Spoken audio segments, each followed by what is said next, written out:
बच्चों, आज की क्लास में केशव हम पढ़ रहे थे, उसी के आगे पढ़ेंगे। ग्रसी बुद्धि सी चित्त चिंता निमानो, किंधो जीभ दंतावली में बखानो, किंधो घेरी के राहु नारी नलिनी, कला चंद्र की चारु पीयूष भीनी। सुंदरकांड से ये दोहा गृहीत है। सीता जो हैं वो पिशाचिनियों से घिरी हुई हैं। आसपास उनके जो राक्षसियां हैं उनसे घिरी हुई सीता ऐसी प्रतीत होती हैं मानो ग्रसी बुद्धि सी चित्त चिंतनी मानो मन की चिंताओं से ग्रस्त बुद्धि हो, चिंताओं से ग्रस्त मानो बुद्धि हो। ऐसी ही सीता जो हैं वो परिलक्षित हो रही हैं। किंधों जीव दंतावली में बखानू। किंधों जहाँ प्रयोग हुआ वहाँ पर क्या हुआ, ऐसा लगता है मानो वो कह रही हैं कि मानो राहु जो है दांतों की पंक्तियों में, किंधों जीभ दंतावली में बखानो, मानो दांतों की पंक्तियों में जीभ जो है वो दिखाई दे रही हो, दांतों की पंक्तियों के बीच में जिह्वा हो। अथवा किंधों अथवा घेरी के राहु नारिन लीनी, अथवा ऐसा लगता है मानो राहु स्त्रियों ने अमृत से भरी हुई कला चंद्र की चारु पीयूष भीनी, चंद्रमा की चारु सुंदर कलाओं को घेर लिया हो। सीता की वियोग दशा का यहाँ पर अत्यंत सजीव वर्णन हुआ है, मार्मिक है वर्णन और साथ ही प्रभावशाली भी है। यह पद वियोग श्रृंगार से संबंधित है। श्रृंगार इसकी सुंदर छटा है। इसमें जैसा कि पता है श्रृंगार का स्थायी भाव होता है रति, तो इसका भी यहाँ पर भी रति स्थायी भाव है। साहित्यिक पूरी ब्रजभाषा है और रामचंद्र की जो शैली है, रामचंद्रिका की प्रबंध शैली। कर जोरी कह्यो हो पवन पूत, जिये जननी जानू रघुनाथ दूत। रघुनाथ कौन, ये कल हम पढ़ चुके थे। दशरथ चंद, दशरथ कौन, अजय तनय चंद। हाथ जोड़कर सीता ने निवेदन किया कि मैं पवन पुत्र हनुमान हूँ। सीता से उन्होंने कहा, जननी आप हृदय से मुझे श्री राम का दूत समझिए। फिर उन्होंने पूछा, राम कौन? हनुमान ने उत्तर दिया, दशरथ सुत। फिर सीता ने पूछा, दशरथ कौन? तो उन्होंने कहा, अजय तनय।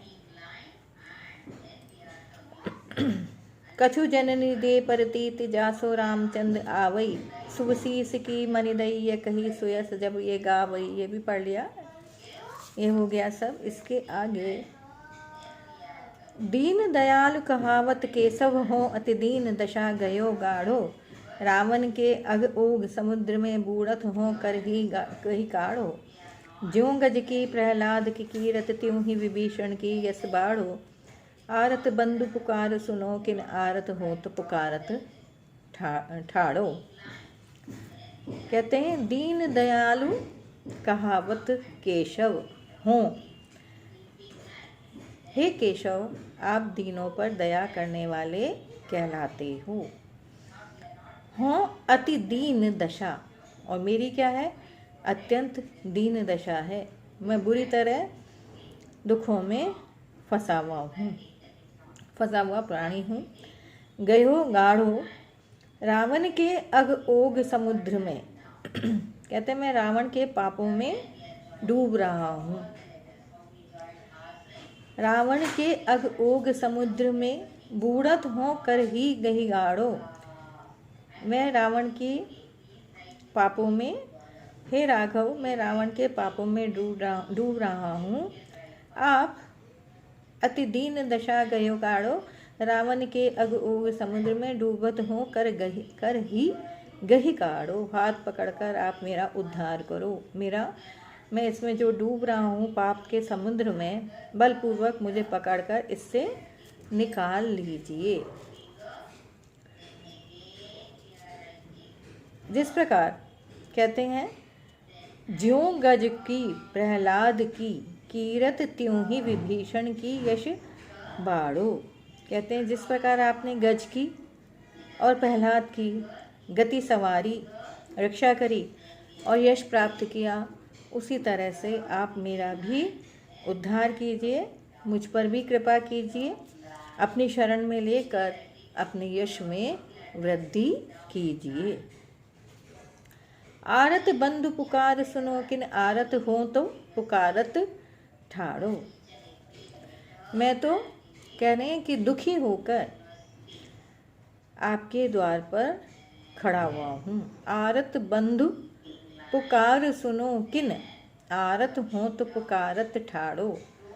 मैं दीन दुखी आपके द्वार पर रक्षार्थ पुकार रहा हूँ।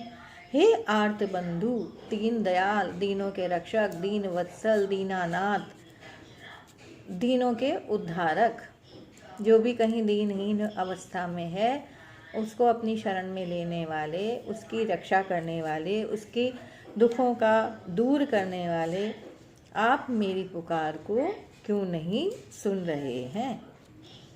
आरत हो तो पुकारत ठाड़ो, आप मेरी पुकार अभी तक क्यों नहीं सुन रहे। इस पद में विभीषण की भगवान राम से याचना, अर्चना, अनुनय विनय या कहें कि उनकी आर्त पुकार हमें सुनाई दे रही है और उस पुकार में उन्हें अपनी शरण में लेने के लिए उन्होंने गुहार लगाई है। आरत बंधु पुकार सुनी, किन में विभीषण का स्वाभाविक दैन्य भाव लक्षित हो रहा है। केशव चूंकि अलंकारवादी आचार्य हैं, इसलिए उनकी मान्यता भी थी कि भूषण बिनु न विराज ये कविता वनिता मित्त। इसी तरह से इसमें भी उन्होंने दीन दयाल और आरत बंधु विशेष्यों का सम्मिश्रण होने के कारण परिकरांकुर अलंकार का प्रयोग किया है।